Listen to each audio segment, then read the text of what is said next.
ಥರ ಬರ್ತಾರೆ. ಈ ಬಂದ ಮೇಲೆ ಈ ದೇವಸ್ಥಾನದಲ್ಲಿ ನಿಗದಿತ ದೇವಸ್ಥಾನದಲ್ಲಿ ಒಂದು ಪೀಠವನ್ನು ಇಟ್ಟು ಆ ಪೀಠದ ಮೇಲೆ ಈ ಹಸಿಕರಗವನ್ನು ಪ್ರತಿಷ್ಠಾಪನೆ ಮಾಡ್ತಾರೆ.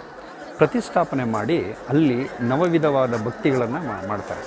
ಈ ನವವಿಧ ಭಕ್ತಿಯನ್ನು ಮಾಡ್ತಾ ಏನಾಗುತ್ತೆ, 3ನೇ ದಿವಸಕ್ಕೆ ನಾವು ಕಾಲಿಡ್ತೇವೆ. ಸೊ 3ನೇ ದಿವಸ ಕಾಲಿಟ್ಟಾಗ ಏನಾಗುತ್ತೆ ಅಂದರೆ ಇವರೆಲ್ಲ ವೇದ ಅಧ್ಯಯನ ಮಾಡಿರ್ತಾರೆ. ಸೊ ಆಗ ಇವರಿಗೆ ದ್ರೌಪದಿಯ ಸ್ವಯಂ ವಿರಾಟ ರೂಪ ಪ್ರತ್ಯಕ್ಷ ಆಗಿರುತ್ತೆ. ಇವರಿಗೆ ದ್ರೌಪದಿಯ ವಿರಾಟ ರೂಪ ಏನಿದೆ ಅಲ್ವಾ, ಅದೇನೇ ಈ ಕರಗದ ರೂಪದಲ್ಲಿ ಕಾಣಿಸುತ್ತೆ. ಹೂವಿನ ಕರಗ ಏನಿದೆ, ಈ ಇವ್ರಿಗೆ ನವವಿಧ ಭಕ್ತಿ ಮಾಡಿದಾಗ ಇವ್ರಿಗೆಲ್ಲರಿಗೂ ಜ್ಞಾನೋದಯ ಆಗುತ್ತೆ.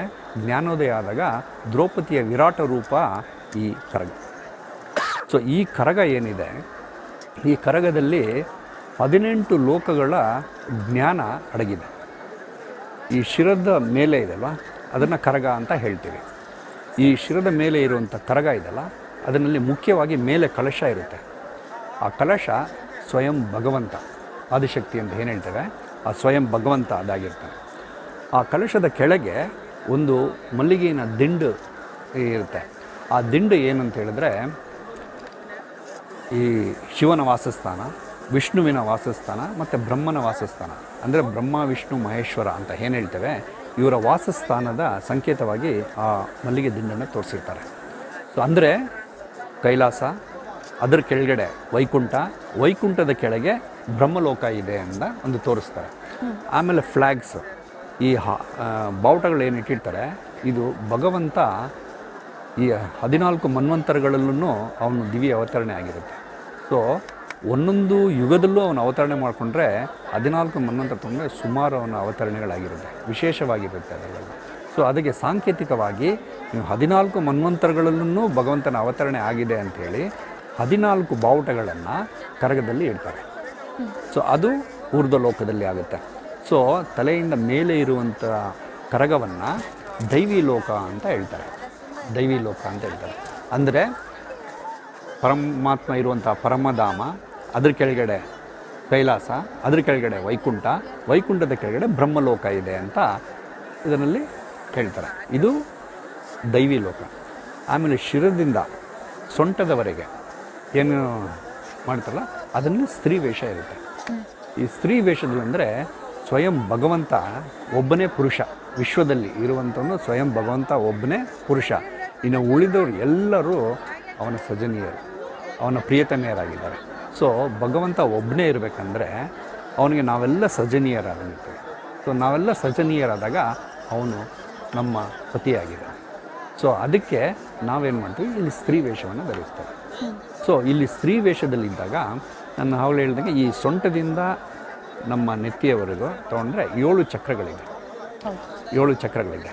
ನಾವು ಇಲ್ಲಿ ಒಂದೊಂದು ಚಕ್ರಗಳನ್ನ ನಾವು ಆ್ಯಕ್ಟಿವೇಟ್ ಮಾಡಿಸ್ತಾ ಹೋಗಿದ್ರೆ, ಮೂಲಾಧಾರ ಚಕ್ರದಿಂದ ಸ್ವಾಧಿಷ್ಠಾನ, ಸ್ವಾಧಿಷ್ಠಾನದಿಂದ ಮಣಿಪುರ, ಮಣಿಪುರದಿಂದ ಅನಾಥ, ಅನಾಥದಿಂದ ವಿಶುದ್ಧ, ವಿಶುದ್ಧದಿಂದ ಆಜ್ಞೆ, ಆಜ್ಞೆಯಿಂದ ಸಹಸ್ರಾರ ಚಕ್ರ. ಹೀಗೆ ನಾವು ಒಂದೊಂದು ಚಕ್ರಗಳನ್ನ ಜಾಗೃತಗೊಳಿಸ್ಕೊಂಡು ಮೇಲೆ ಮೇಲೆ ಮೇಲೆ ಮೇಲೆ ಬಂದಾಗ ಏನಾಗುತ್ತೆ ಅಂದರೆ, ನಮ್ಮ ಭೂಮಿಗೂ ಪರಮಧಾಮಕ್ಕೂ ಮಧ್ಯದಲ್ಲಿ 7 ಲೋಕಗಳಿವೆ.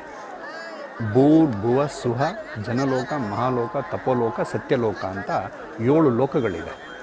ನಾವು ಇಲ್ಲಿ ಒಂದೊಂದು ಕುಂಡಲಿನ ಅವೇಕನಿಂಗ್ ಮಾಡಿಕೊಂಡು ಜಾಗೃತರಾದರೆ, ಒಂದೊಂದು ಚಕ್ರಗಳು ಜಾಗೃತರಾಗ್ತಾ ಇದ್ದಂಗೆ ನಾವು ಒಂದೊಂದು ಲೋಕದಲ್ಲಿ ಮೇಲೆ ಮೇಲೆ ಮೇಲೆ ಮೇಲೆ ಹೋಗ್ತೇವೆ.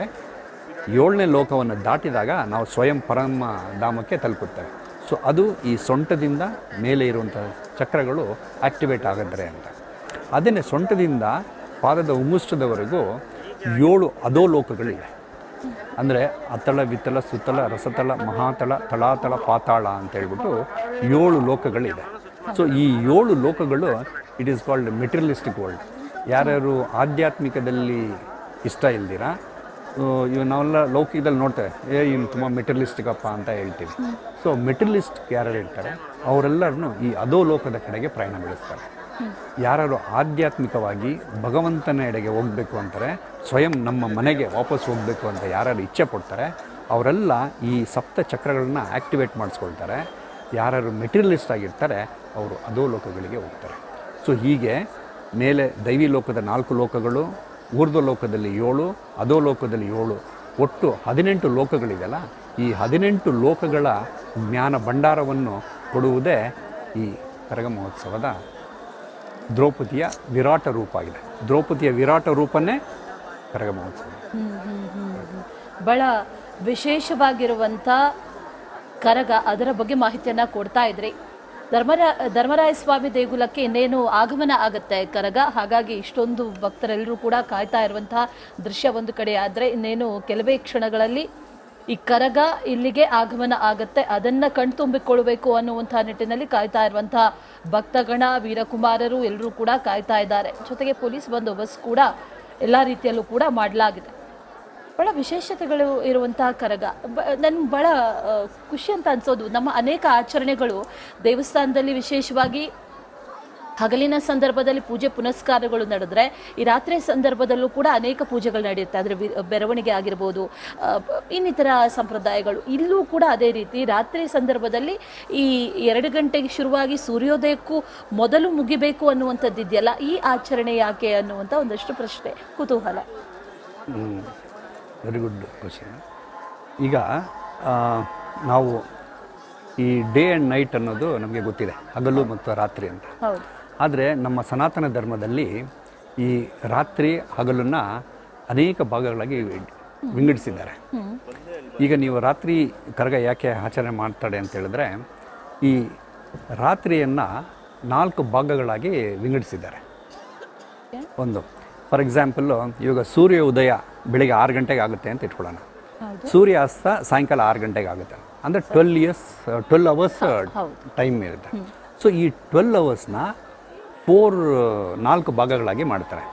4 ಭಾಗಗಳು ಮಾಡಿದ್ರೆ ಒಂದೊಂದು ಭಾಗ ಒಂದು 3 ಅವರ್ಸ್ ಇರುತ್ತೆ. 3 ಅವರ್ಸ್, 12 ಅವರ್ಸ್ ಡಿವೈಡೆಡ್ ಬೈ 4 ಅಂದರೆ 3 ಅವರ್ಸ್. ಸೊ ಒಂದೊಂದು ಸಮಯವನ್ನು 3 ಅವರ್ಸ್ ಇರುತ್ತೆ. ಸಾಯಂಕಾಲ 6 ಗಂಟೆಯಿಂದ 9 ಗಂಟೆವರೆಗೂ ಇದೆ ಅಲ್ವಾ, ಆ ಸಮಯವನ್ನು ರುದ್ರಕಾಲ ಅಂತ ಕರೀತಾರೆ. ಈ ರುದ್ರಕಾಲದಲ್ಲಿ ನಾವು ಆಹಾರವನ್ನು ತಿಂತೇವೆ, ಪಾನೀಯಗಳನ್ನ ಸ್ವೀಕಾರ ಮಾಡ್ತೇವೆ. ಇದು ಮಾಡುವಂಥದ್ದು ಸಮಯ ಇದು. ಇದಾದ ಮೇಲೆ 9ರಿಂದ 12 ಗಂಟೆವರೆಗೂ ಇದೆ ಅಲ್ವಾ, 9ರಿಂದ 12 ಗಂಟೆವರೆಗೂ ರಾಕ್ಷಸ ಕಾಲ ಅಂತ ಹೇಳ್ತಾರೆ.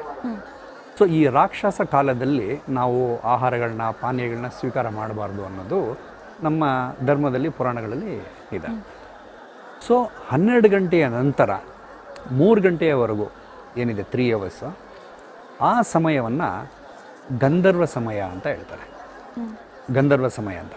ಈ ಗಂಧರ್ವ ಸಮಯದಲ್ಲಿ ಎಲ್ಲರೂ ಡೀಪ್ ಸ್ಟೇಟ್ ಆಫ್ ಸ್ಲೀಪಲ್ಲಿ ಇರ್ತಾರೆ, ಎಲ್ಲರೂ ನಿದ್ದೆಯಲ್ಲಿ ಇರ್ತಾರೆ, ಗಾಢ ನಿದ್ರೆಯಲ್ಲಿ ಇರ್ತಾರೆ. ಆದರೆ ಒಂದು ಗಾದೆ ಮಾತು ನನಗೆ ಬರುತ್ತೆ, ಜಗವೆಲ್ಲ ಮಲಗಿರಲು ಯೋಗಿತಾ ಎದ್ದ ಅಂತ ಒಂದು ಮಾತಿದೆ. ಅಂದರೆ ಈ ಗಂಧರ್ವ ಸಮಯದಲ್ಲಿ